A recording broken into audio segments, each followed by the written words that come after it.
Hi, good evening and welcome to the Proactive Caring Home and School Exchange. My name is Dr. Larry Force, and I'm a professor of psychology at Mount St. Mary College. And myself and my dear friend and colleague, Dr. Kahana, we are the directors of our Center on Aging and Disability Policy. We're here tonight as a result of the support and presence of New York State Developmental Disability Planning Council. They have been wonderful partners in supporting this initiative. We're now into the fourth year of doing this. We started off with a 3-year grant, and then we were able to position ourselves for an extension of that, which is in the area of transitions. And now we're talking about further extension in the area of being able to talk about mindfulness-based stress reduction as a tool and resource to train individuals with intellectual disabilities. But that's for a further discussion. On the video cast is Elaine Sproat. Elaine and I have known each other for 30 plus years, and Elaine is the project director for the Proactive Caring. And she's done a wonderful job in helping us stitch all of this together. In addition, Lisa Nathan is here with us, and Peggy Pisano. Lisa and Peggy came together, not going to believe this, but over 1.5 years ago, when we thought that we were just going to do it for a couple of weeks as we were going to go back to school, but we didn't go back to school. And how we arrived here is I had a conversation with Lisa and Peggy and said, look, we have all this content, but we can't assemble people. So how best do you think we can get this out? And the rest is magical history, because we were able to come together for a Zoom call. And then we were under no illusion that people will be able to join us. The first year we met at Wednesday mornings at 10 a.m., but we captured it just like we're doing tonight by video recording. And then we send it out through our mailing list, which is expanded and expanded and expanded. And we've received such good comments about it. And now more than ever, we've had conversations privately within our team and privately within agency-based representatives, and now more than ever, this idea of being able to focus on the moment and being able to focus on a tool, a resource of mindfulness-based stress reduction. We have a digital resource center, AKA a website called proactivecaring.org, and there is a wealth of information on there. And we'd ask you to take a look at it, drill down on it, share it. Everything that's on there is a free downloadable file. And you will find tremendous resources from Dr. Mindy Skaheri and Teresa Drum at Parent Network of Western New York. They put together this interactive manual on stress. We have videos, we have guests that have joined us, and they've developed pamphlets and brochures. Dr. Patricia Zyganovich and Dr. Mike Hibbert blending in their problem-solving model to this area of mindfulness-based stress reduction. Alyssa Jill Williams from the Healing Center, bringing together practitioners. We have videos, we have mindful minutes, and it goes on and on and on. And Elaine does a tremendous job of putting out a monthly newsletter. Our advisory council, it's like a who's who of who's who. Our advisory council has been so supportive and so creative in some of the suggestions, and we really do want to acknowledge them publicly because they've been great. So tonight's focus theme is uncertain school times again, remaining calm and stress-free during another transition. I don't think we could have had a better title for what we're going through right now. Just before we came on live here, we were having a discussion about some of the school districts we know and what they're battling, from deciding about kids wearing masks, which seems to have been decided with them and for them, to vaccinations, to the idea of having enough school bus drivers. So we really are in a world that is continuously in flux, and we feel as though that we can be a value add to help people stay in the moment. So with that, I'd like to introduce Peggy Pisano, the school psychologist advocate, and Lisa Nathan, the parent advocate and the well-experienced and well-heeled meditator. So Peggy and Lisa, please. Okay, so I think I'm going to start tonight. And we're going to talk about the different transitions that students and parents face throughout the school year, from even CPSE, preschool, before schools even start, to after school ends and the school bus stops, and where do you go from here? And so we've talked about lots of different transitions, and transitions occur both during the day, from things that occur in your home, one transition from one activity to another. And there are transitions that occur from day to day and from home to school and school to home and everything in between. So there's lots and lots of transitions that occur throughout everybody's life all day and every day. And there are different stages of transition. And so depending upon the age range of the child and the place where you're at in your developmental sequence, so to speak, there are different things that occur. And so there are things such as access to CPSE and access to CSE when students enter school, and then access to different services and things throughout the school year and throughout the years of school. And then finally, there are some transitions that will occur and need to occur for students who are going towards the aging out process. And so tonight, we're going to speak briefly, and then Lisa's going to take us through some strategies to remain calm during these additional transitions. And so the first thing I wanted to talk about with parents and caregivers is the Office of OPWDD, which is the Office of Persons with Developmental Disabilities. And that is a state-run office, and since we're in New York State, it's a state-run government agency that supports families and works with families and children who have developmental disabilities. However, you need to apply for these kinds of services. They're just not a given. And so accessing services through OPWDD can occur at any age, at any time, sometimes when children are first born, and there are developmental difficulties. People in hospitals, doctors, nurses, whomever, will automatically start talking to you about applying for what we call early intervention services.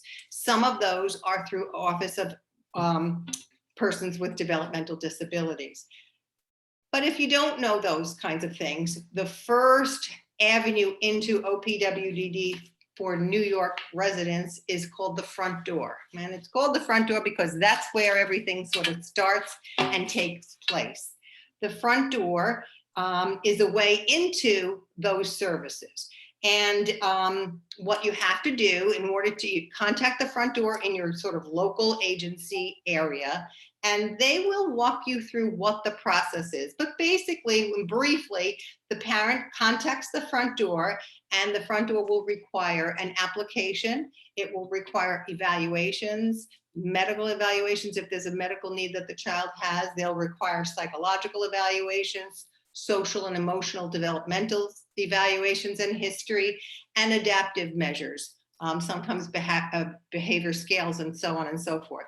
And all of that information is compiled together and provided by the families and given to the people at the front door, so to speak.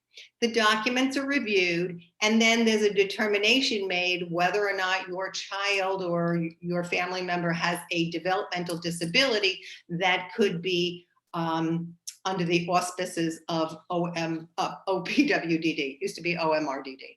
So, and when the documents are reviewed, sometimes there's a sort of a kickback, if you will, of not enough information, or perhaps the child or the person is just on the cusp of a disability, and therefore there's multiple reviews of the process. And the reason I bring this up now is because a lot of that information is provided by the school district. So if your child or your family member is still in school, it's much easier to access those documents while the person is still in school, because the providers, if you will, the psychologists, the social workers, the people who have that information are right there. Having worked in a school, I have had people contact me years later, and up to 5-6 years later, and ask for documentation from their family members. And schools, I believe, only have to keep that documentation for 7 years post-graduation. So it behooves the parents to do this at as early a place as possible. And what happens is once eligibility is met, then you're provided with a case manager, and a case manager will do just that. They will manage your needs. They'll look at your strengths, your wants, your weaknesses, and provide services or help you get services in areas of need. And so some types of supports are things like recreational support. Well, in the past, they used to have recreational activities on the weekends for children and family members to go to. They have employment support. Sometimes they have day services, rehab services, housing services, and respite services, and many, many other things in between. But everything starts with that accessibility to OPWDD. So that's just a chunk of information. And again, that's what New York State has to offer people who have disabilities in a certain age range and category. Another thing that I think is important that parents sometimes don't realize is that when a person with a disability reaches the age of 18, they are considered an adult. And if that person cannot financially or legally or fiscally be responsible for themselves, then the parent and or guardian has to seek legal guardianship of that person. So, I'm not a lawyer, but basically this is what happens. You make an application once the person is 18, and you can do it, I think, slightly before that. You make an application. Again, you have to provide, and again, this is one of the reasons why this transition is important to do while your child or your family member is still in school. You get the information, you get medical information, psychological information, as much documentation as the law requires, and then you provide that information to the court. Now, there's a whole process that goes with this, and I'm just giving sort of a thumbnails approach, but it's critical in the process that a medical statement be made that guardianship is necessary for the welfare of that child or that person, because they cannot support themselves, or they cannot, function independently and without the guardianship of an adult. One of the interesting notes that they said in this article that I read about guardianship is that you should provide a standby guardian, because if you make the assumption, obviously, that your child is younger than you, that you will probably be older than your child at some point, and at some point you may not be able to make those cogent kinds of decisions. So another standby guardian could be a sibling or a younger family member or someone else that could take over the role of guardianship if you, as the guardian, are no longer capable of making those decisions for your disabled child or family member. And again, that kind of those informational things that are required usually are provided by the school district. They usually have the psychological, oftentimes they have whatever other kinds of things, except for the medical information, but they have the documents that are necessary, and it has to be done when the child is 18, so or slightly before. And I'm not quite sure how long the process takes, but it is a court process. And so sometimes it could take 6 to 8 to 12 months to get through all of the process. So again, the sooner, the better. And another process that happens in these transition years, sort of moving out of school or going towards graduation, is access to Access VR. And Access VR is access to vocational rehabilitation. And we'll provide some website so that you can kind of get the information directly, because they have their own forms and so on and so forth. But Access VR assists individuals with disabilities to achieve and maintain employment and to support independent living. Their whole goal is to work on work and vocation and so on and so forth. But again, in order to receive those services, there's a whole nother application process. Oftentimes, this process should take place approximately 2 years before a child is going to exit school. Again, so that the information is there and you can provide whatever the school district. Sometimes There are additional evaluations that are required by these other agencies. And so the school district can provide that or tell you where you can get those things. But that application, it includes an application that from Access VR directly, a health assessment, a documentation that releases information, and usually a psychological evaluation or something that determines that the child has a disability. And then Access VR does an interview with the family and the child, and they provide different kinds of services. And so they might provide vocational services for people who are going to exit and need supported work environments, and they do those kinds of things. Or someone who might need a job coach when they get out of the school system and out into the working world. And there's all kinds of different programs that they provide. Sometimes they provide to a work environment finances to support somebody with a disability, so while they're being trained to do a particular job in an agency or a placement. And then the assumption is that then that person is trained, and then Access VR will just support them kind of in the background. But they will provide job coaching, and sometimes the job coach is there daily, and then the person fades away from the worker as the worker becomes more independent. So the application starts again about 2 years or so before the end of high school. And the possible supports are counseling, a job counselor, a development of employment goals, career planning, job coaching, sometimes assisted technology, depending on the needs, if there are needs with technology things, and also academic supports. Now, Access VR services also can be provided for people with disabilities who are going to college. And the services may look different, but they are there. And again, the application process is the same, but the college-bound student may not need job coaching. They may need more assistive technology. And so those three kinds of transitions, if you will, are going to occur for some people this very year. And it's a very strange year again with COVID and what to expect. And so we thought it would be pertinent for us to bring this information so that you can keep in the back of your head as your child is in that age range where they're aging out, what kind of services are out there and what you need to do to access them. There are other services, but those are three of the major things that really do need to occur as a child is aging. And with those, always comes a level of stress and anxiety, because again, those are different transitions and those are different avenues that parents are unfamiliar with that they have to travel.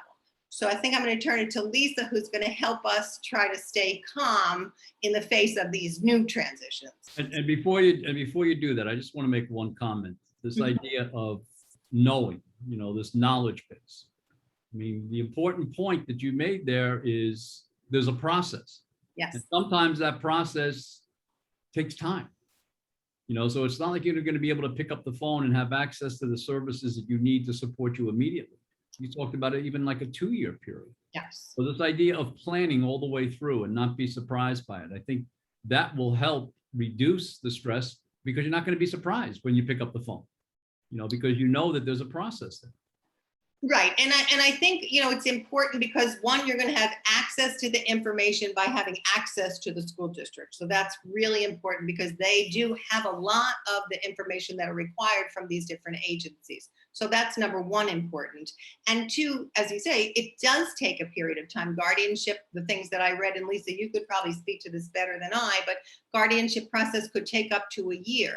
So if your child is 17 and headed towards 18, it probably behooves you to start looking at that process. And then, of course, in these uncertain times, which we're all facing, processes perhaps take way longer because court systems are backed up and different agencies don't always have the manpower perhaps that they had before. So I do think that, yes, everything needs to be planned, just as we planned from CPSE to CSE to, after school kinds of activities. These are parts of those aging out processes that have to be looked at for the future. Yes. Lisa? Yeah, Peggy, very true. I think transitions definitely add a certain amount of stress. You know, entering the school system as you're transitioning from saying, acknowledging that you maybe just then understand you have a special needs child, to transitions to like changing a program, to leaving school and then doing guardianship, doing, you know, access to services. Paperwork alone is enough to send people through, you know, into like tizzy, you know, doing all the paperwork, learning all the acronyms, the stupid acronyms, you know. So yes, there's a lot of added stress, especially when, you know, you have a special needs child, that it just adds more. It's just everything you have in a child and then some. So what I thought I would do is talk about the stress and anxiety that comes with the territory of transition. If Larry, if you can please set up slide number 1, please. Okay, just hold on 1 second. Sure. Let's bring it up here. Okay, so. How was that? Pretty good, right? Good, but I want the first one. There you go. Excellent. Thank you. Very good. So as we see here, this mouse is being chased by a cat, and you know, the mouse is having a physical reaction. The mouse is going into fight, flight, or freeze response. In this case, obviously, the mouse is fleeing. And everything that's happening to the mouse is preparing it to escape. It's getting flooded with stress hormones as it's just running for its life. Slide number 2, please.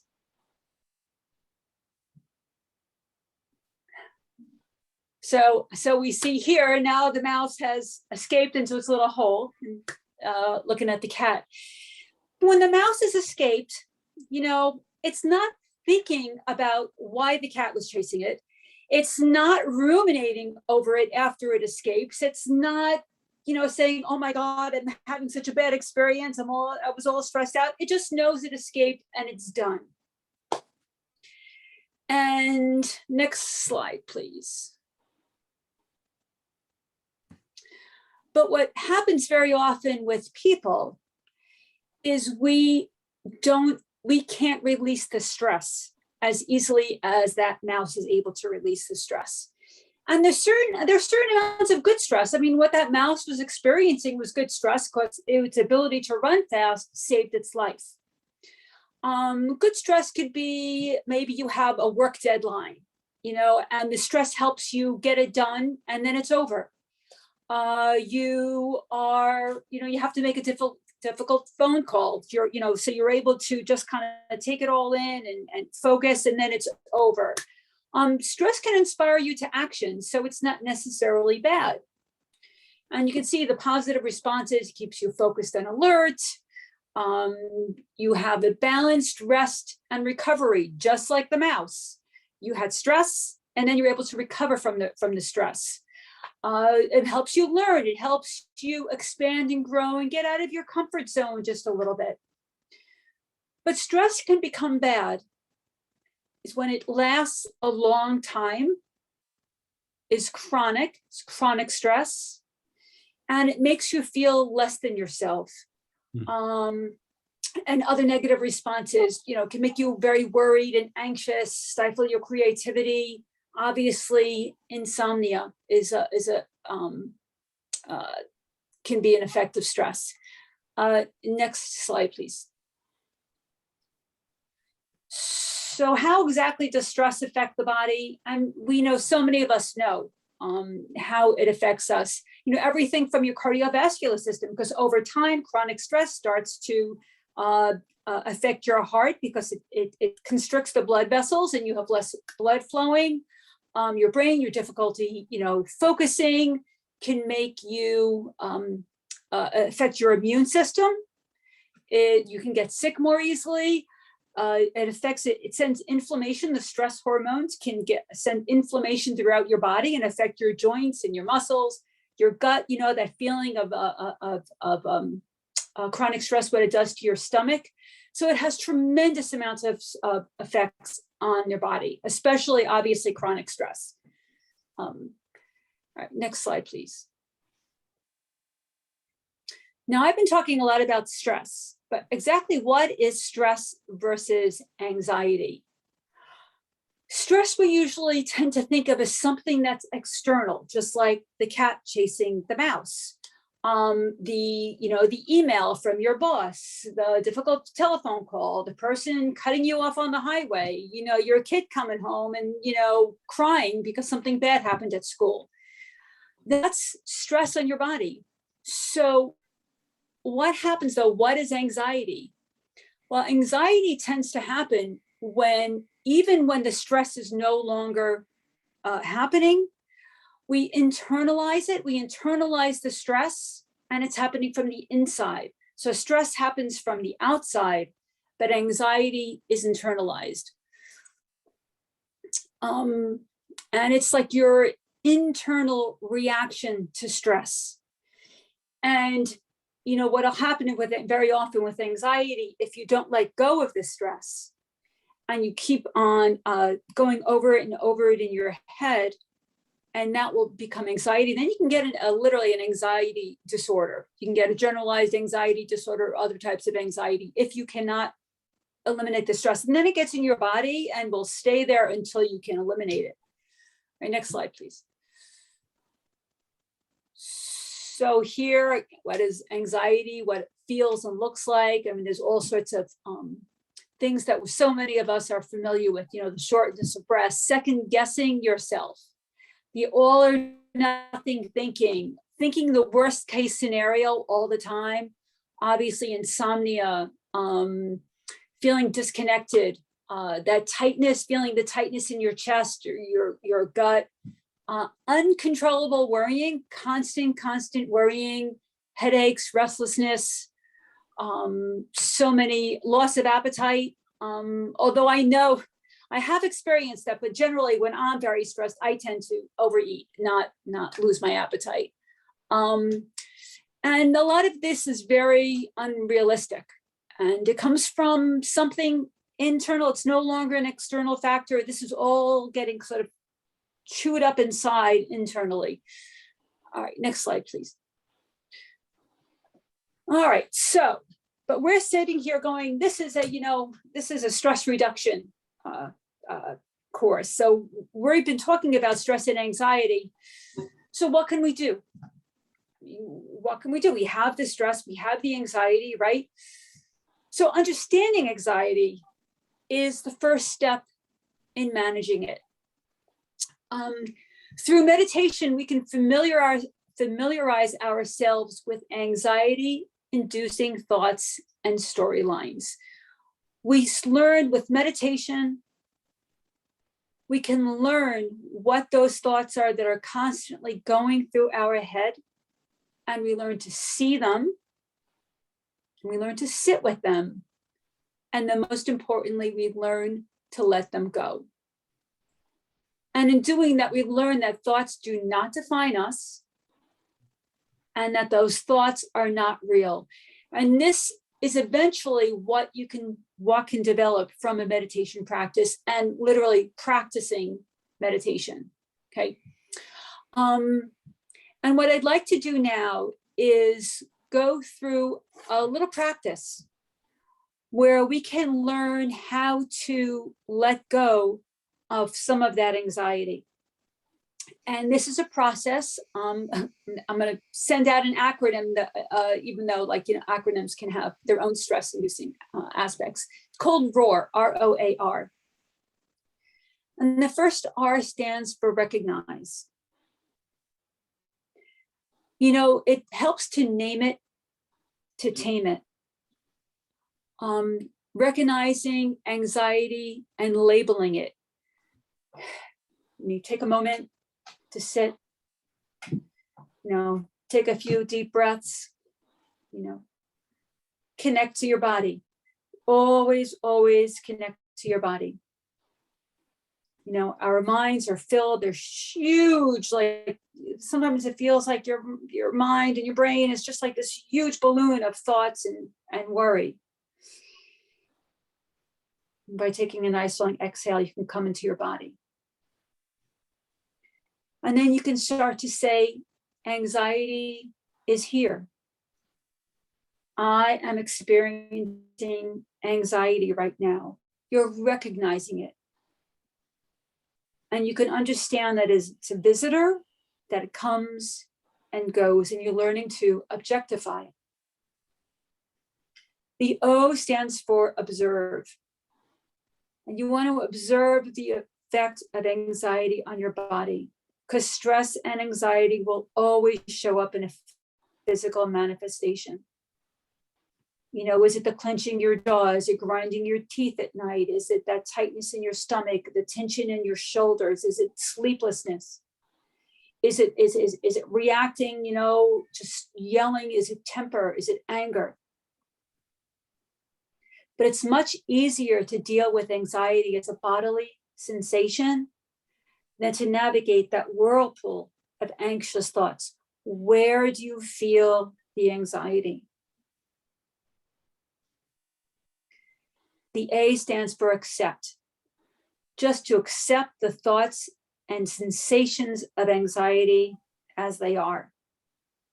So whatever you resist persists.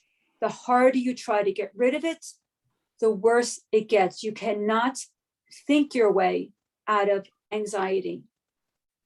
You shine a light on it, it starts to lose its power over you. And it may seem contraindicated, may not make sense to accept, but by accepting is how we can go through it. And then the final R is for release. And to make a decision to release anxiety with every exhalation. It's just an attempt you're trying, but you're telling yourself as you're sitting, and you just take that breath and take that exhale. If you feel it in your shoulders, to consciously let them drop. And as you exhale, literally try to feel it just coming off your body and feeling the anxiety slip away. Every exhalation you can take, every exhalation you take can reduce that anxiety just a little bit and let it go. It takes practice, it takes effort, but it's worth it in the long run to help that anxiety go, because everybody here knows that feeling of that incessant worrying and anxiety that they experience at different times in our life. And this method can really, really help to start to dissipate it and to learn how to let it go. And with practice, it will become easier. So let's just take a breath together and inhale.